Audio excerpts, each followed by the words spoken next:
¿Qué tal amigos? Bienvenidos a una edición más de Dialogando, programa de entrevistas producido por la Universidad Jaime Bauzati Meza.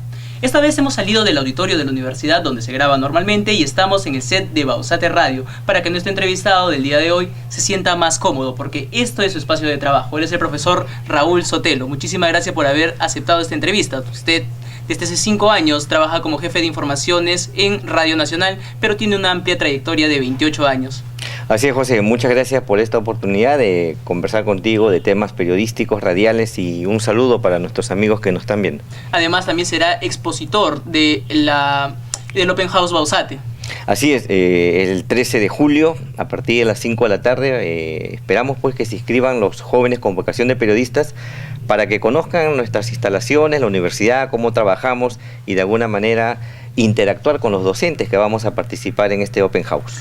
Dentro de los 28 años que usted tiene como experiencia en la radio, siempre hemos dicho que la multimedialidad del internet le va a hacer un frente a lo que en algún momento fue la radio, que es un medio tradicional. Entonces, ¿cómo va a ser la radio con este tema de que si de repente tú entras a las redes sociales y puedes encontrar infografías, puedes encontrar videos, puedes encontrar noticias de forma inmediata, que en algún momento se pensó que la radio lo haría? Entonces, ¿cómo hacerle este frente y sobreexistir, o sea, pasar?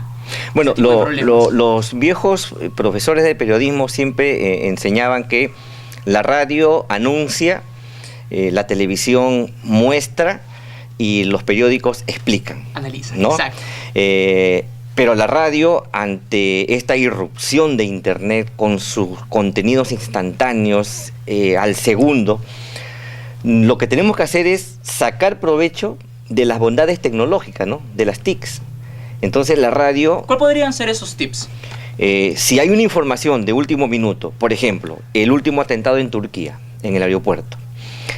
Si una emisora, una radio, no tiene un corresponsal en este país, pero tiene la información que es veraz y ya ha sido confirmada por un medio serio, lo que puede hacer la radio es recoger la información, lo anuncia y luego hace un trabajo de producción local y comienza a llamar a analistas internacionales, expertos en ese tema, para ampliar la información.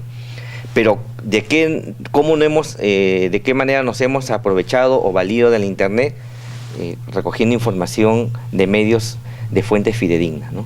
Entonces no se trata que vamos a ponernos en contra de internet, sino aprovechar más bien de las bondades periodísticas que podamos encontrar en esta fuente, ¿no? Ni tampoco tenerle miedo al internet, decir que el internet no va a ganar en algún momento, sino se puede utilizar cualquier tipo de herramientas digitales. Cuando apareció la televisión, se decía que era el fin de la radio también. Exacto. Porque los expertos en esa época señalaban que la radio no podía luchar contra las imágenes que mostraba la televisión. Y eso que estábamos hablando de imágenes en blanco y negro, ¿no? Ni siquiera era color. Sin embargo, la radio pudo recuperarse y mantuvo su sitial, ¿no? La radio hoy por hoy es considerada como el medio más fácil, más portable y de más fácil acceso para las personas, ¿no? Y ahora que además hay televisión a blanco y negro con una variedad de canales de cable y también hay internet, ¿cómo hace todavía la radio para subsistir? Bueno, la radio tiene un público cautivo. La radio es... ¿Cómo es este público cautivo? La radio tiene una característica, ¿no? Es unisensorial. ¿Qué significa? Que quien escucha la radio tiene un único sentido que le sirve para escuchar el mensaje radial, que es el oído. Pero la radio te permite hacer tu vida cotidiana mientras te estás informando. Las personas se están alistando para ir a trabajar escuchando radio. Están manejando, escuchan la radio. En cambio, para ver televisión tienes que dedicarte a ver la pantalla, ¿no? Tienes que dedicarle un tiempo específico para concentrarte en ese medio. La radio no. La radio te permite hacer 2 o 3 cosas al mismo tiempo. Aparte que la radio es como una compañía. Y lo puedes llevar hasta en el móvil, ¿cierto? En el Perú hay 30 millones de líneas celulares, ¿no? Y prácticamente el 99% de estas líneas tienen acceso a la radio, ¿no? Sin embargo, también parte de esas líneas telefónicas también tienen acceso a Internet. Entonces, ¿cómo cualquier usuario puede entrar a Internet y buscar una información que le puede dar el portal de la República, el portal del Comercio, de cualquier medio digital? Entonces, ¿cómo hace la radio para poder ganarle a estos medios de comunicación dentro de esta búsqueda de noticias, pero desde un móvil, desde un teléfono celular? Es verdad. Se podría acceder a través de un móvil a las páginas de diarios como La República, El Comercio, Perú 21, pero acá hay una diferencia que es importante marcarla. Muchas veces los medios no actualizan rápidamente la información y la cuelgan en Internet, demoran. En cambio, la radio te transmite en vivo lo que está ocurriendo. Entonces, si hablamos de un terremoto... Es un ejemplo, claro. ¿No? Un terremoto, como ocurrió en el año 2007, en agosto, ¿no? El de Pisco. Claro, en Pisco, Ica, ¿no? También, la radio transmitió en vivo ese hecho. En cambio, los medios impresos tuvieron que esperar algunos minutos para recién subirlo a su plataforma, ¿no? Es decir, la radio siempre puede estar un paso adelante porque es un medio fácil de escuchar, pero también es fácil de poder actualizarlo porque tenemos la ventaja de que podemos transmitir en vivo, ¿no? Es como esta conversación, ¿no? Si no estuviéramos en un circuito cerrado, podríamos estar al aire fácilmente, ¿no? No tendríamos que esperar a que termine este diálogo para recién subirlo al aire, ¿no? Algo que todavía nadie le ha ganado a la radio es esta interactividad que tiene con el público, con el usuario, que puede llamar y puede hacer una denuncia en un lugar donde de repente todavía no llega un equipo de prensa a detallar el acontecimiento noticioso o de repente dar su opinión sobre tal tema. ¿Cuán beneficioso le da esto al trabajo radial? Es muy importante los denominados micrófono abierto. ¿Por qué? La radio se ha dado cuenta que en cada oyente hay un reportero en potencia.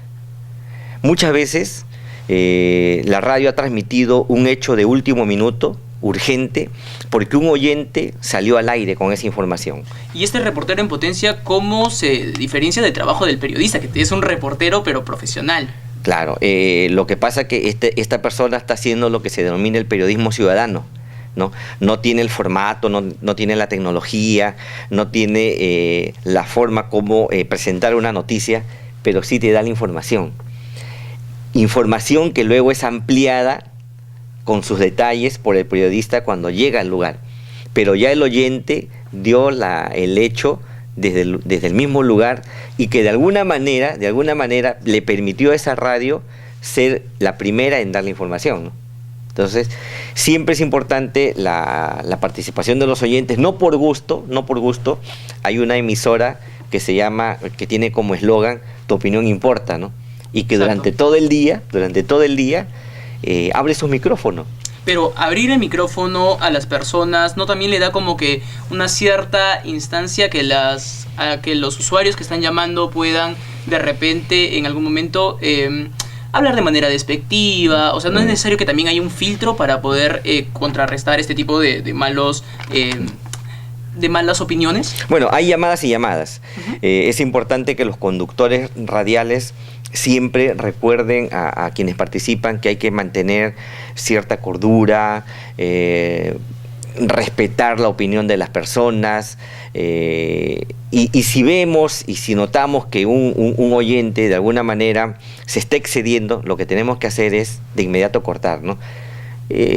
Por la experiencia, yo te digo, José, que la mayoría de personas cuando llaman y quieren participar en un programa, es un mínimo porcentaje que lo hacen para burlarse o para de repente dar una palabrota al aire, ¿no? O sea, la mayoría lo hace con un fin de participación positiva en todo caso, ¿no? Que no lo van a encontrar en la televisión ni tampoco en el internet. Bueno, la televisión prácticamente no abre sus micrófonos a los televidentes, ¿no? Salvo en programas muy específicos. No hay este formato que permita al televidente hacer escuchar su voz, ¿no? Por ahí RBC tenía una secuencia donde la gente llamaba, pero si chequeamos el resto de canales, casi no tienen esta posibilidad, ¿no?, para los televidentes. Usted tiene 28 años dedicados al periodismo de radio. Sin embargo, ¿cómo ve usted las actuales producciones radiales? Hablábamos en interno que simplemente hay 3 programas que se dedican a la información de radio. Este panorama que usted puede dar en cuanto a la producción periodística radial. Sí, la mayoría de radios, de emisoras en Lima, ¿no?, en Lima, se dedican a fomentar programas de entretenimiento, musicales, magazine. Son prácticamente 3 las emisoras que son netamente periodísticas, ¿no? Hasta 4, ¿no? ¿Es rentable hacer periodismo de radio? Todo depende cómo pautean su publicidad, pues, ¿no? De alguna manera, porque la planilla y los gastos operativos de una emisora se basan en la publicidad. Entonces, ¿y cómo liderar ante la competencia? O sea, yo quiero tener mi programa periodístico radial y quiero liderar a la competencia. Tengo que hacer una nueva producción radial. Entonces, ¿cómo liderar en cuanto a producción radial? A mí me parece que si queremos ser líder en un programa periodístico radial, tenemos que dar los temas de coyuntura, los temas que el público quiere oír, pero también dar siempre las dos versiones, ¿no? No sé, que no parecer ni oficialista ni netamente oposición. Una emisora que da todas las voces y que el oyente sienta que de alguna manera por esa emisora pueden escuchar todas las opiniones, ¿no? Además, novedades en cuanto a la producción, o sea, llamadas del extranjero, de repente corresponsalías, eso ya depende de quién se dedique a hacer la producción del programa periodístico radial. Y una radio que no vea noticias solamente en Palacio de Gobierno, en el Congreso de la República, en la Municipalidad de Lima. Las noticias no solamente están en esas fuentes, la noticia puede estar en la esquina, puede estar en un gremio sindical, puede estar en un comedor del vaso de leche. Es decir, hay que abrir la frontera informativa, no ir siempre al mismo lugar, ¿no? Puede ser que un personaje anónimo de la calle sea un hombre con maestría y doctorado y por una cuestión de la vida está trabajando en una labor que no le corresponde. Es el olfato periodístico que nos va a llevar donde este personaje para mostrarlo, ¿no? Entonces debemos tener una agenda periodística propia, no seguir a los demás siempre. Nosotros también mostrar temas propios, ¿no?, temas diferentes, para marcar justamente, desmarcarnos de la competencia y decir, mira, este es mi producto, yo doy algo diferente, ¿no?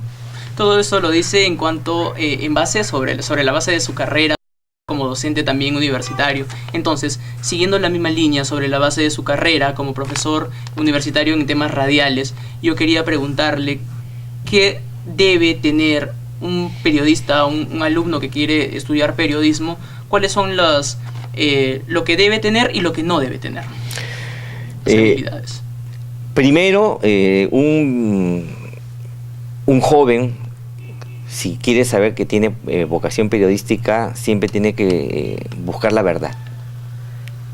Debe ser su mejor compañera, la verdad, ¿no? Y buscar más allá de lo que ven sus ojos. Un periódico norteamericano tiene como frase en su redacción cuando tú ingresas, dice, ¿no? Si tu mamá dice que te quiere, compruébalo, dice. ¿Ya? O sea, siempre hay que dudar de la fuente oficial. Siempre hay que dudar, dice, de los comunicados oficiales, ¿no? El periodista tiene que incomodar al poder. El periodista siempre tiene que dudar de las versiones oficiales. No porque busquemos siempre lo malo, sino porque es el trabajo del periodista, ¿no? El periodista es el portavoz o es en todo caso el medio entre el hecho y su público. Y vayamos al lado opuesto, entonces, ¿qué no debe tener el periodista? ¿Qué no es de un periodista? Creo que el periodista no debe estar muy cerca del poder.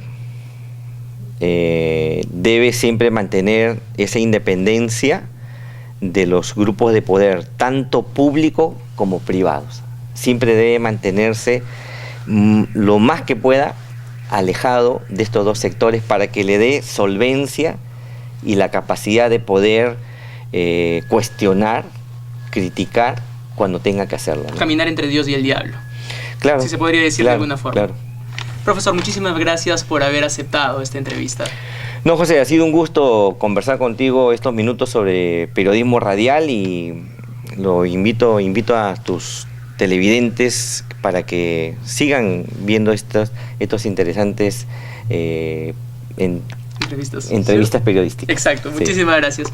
Fue el profesor Raúl Sotelo, él es docente de esta casa de estudios, además desde hace 5 años es jefe de informaciones de Radio Nacional, pero tiene una amplia trayectoria en el periodismo radial. Nosotros nos reencontramos en la próxima edición de Dialogando. Permiso.